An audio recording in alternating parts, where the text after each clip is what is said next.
بعض اہل حدیث حضرات یہ کرتے ہیں کہ سورج ابھی آدھا غروب ہوتا ہے تو وہ اذانیں دے کے سب کا روزہ توڑوا دیتے ہیں، خراب کر دیتے ہیں. تو میں نہیں کہتا سارے اہل حدیث ایسا کرتے، لیکن ان اہل حدیث کی خدمت میں گزارش ہے کہ خدارا آپ اپنا مسلک دوسروں پہ تھوپتے کیوں ہیں؟ اگر آپ کی رائے یہ ہے کہ آدھا سورج غروب ہونے پر افطار جائز ہے تو آپ کر لیں، لیکن آپ اذان دے کے سب کے روزے توڑوا دیتے ہیں اور اپنی رائے سب پہ مسلط کرتے ہیں، تو یہ بہت غلط ہے، یہ بہت زیادتی ہے. نہیں، آپ اختلافی آپ ایک مسئلہ ہے تو اس میں اپنی رائے زبردستی ٹھوس کیوں رہے ہیں آپ دوسرے کے اوپر؟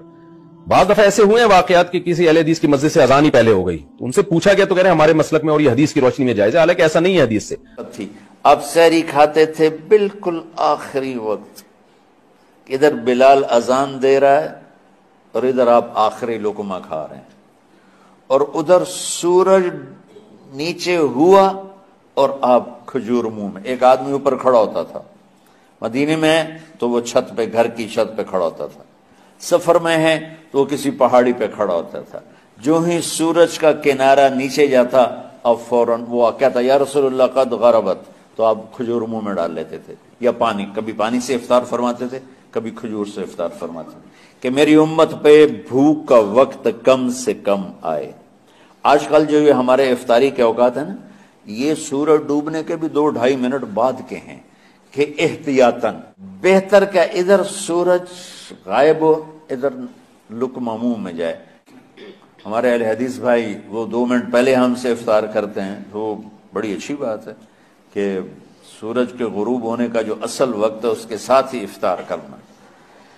صحیح بخاری کی حدیث ہے، فرمایا اذا اقبل اللیل من ہاہنا وادبر النہار من ہاہنا وغربت الشمس فقد افطر الصائم. جیسے ہی سورج غروب ہو جائے، دن کا اختتام ہو جاتا ہے، رات کا آغاز ہو جاتا ہے، جیسے ہی سورج غروب ہو جائے فوراً روزہ افطار کر دو. روزے کی افطاری کا وقت ہو گیا. آپ صلی اللہ علیہ وسلم سفر میں تھے، آپ کو پتا ہے کہ آپ کھلے علاقے میں ہوں، میدان میں ہوں، صحرا میں ہوں، تو وہاں آپ کو روشنی زیادہ نظر آتی ہے. غروب آفتاب کے وقت بھی سورج پردوں کے پیچھے چھپ جاتا ہے، لیکن اس کی روشنی جو ہے وہ افق میں نظر آ رہی ہوتی ہے. تو آپ صلی اللہ علیہ وسلم نے جیسے ہی سورج پردوں کے پیچھے گیا، فرمایا لاؤ بھائی افطاری کا سامان لاؤ، ستو گھول کے لاؤ، ذرا ہم افطاری کرنا چاہتے ہیں. صحابی کہتے ہیں اللہ کے رسول ابھی تو اجالا پڑا ہے. فرمایا لاؤ افطاری کا وقت ہو گیا ہے. جیسے ہی سورج غروب ہو جائے افطاری کا وقت ہو جاتا ہے. اور محمد الرسول اللہ صلی اللہ علیہ وسلم نے فرمایا لا یزال الناس بخیر ما اجل الفطر. اس وقت تک میری امت کے لوگ خیر و بھلائی پر رہیں گے، اس وقت تک انہیں خیر نصیب ہوگی جب تک افطاری کرنے میں جلدی کریں. افطاری کرنے میں جلدی کا یہ مطلب نہیں کہ سورج غروب ہونے سے پہلے کا، مطلب یہ ہے کہ سورج غروب ہونے کے بعد کوئی انتظار نہیں. کوئی 3 منٹ انتظار کر رہا ہے، کوئی 10 منٹ انتظار کر رہا ہے، کوئی 15 منٹ انتظار کر رہا ہے. سورج غروب ہونے کے بعد انتظار کرنا یہ محمد الرسول اللہ صلی اللہ علیہ وسلم کی نافرمانی. یہ اذان ایک اطلاع ضرور ہے، لیکن اگر آپ کو پتا چلا ہے کہ اذان ہماری لیٹ ہو گئی ہے، وقت ہو چکا ہے، تو اس کے بعد آپ کے لیے اس میں تاخیر کرنا جائز نہیں.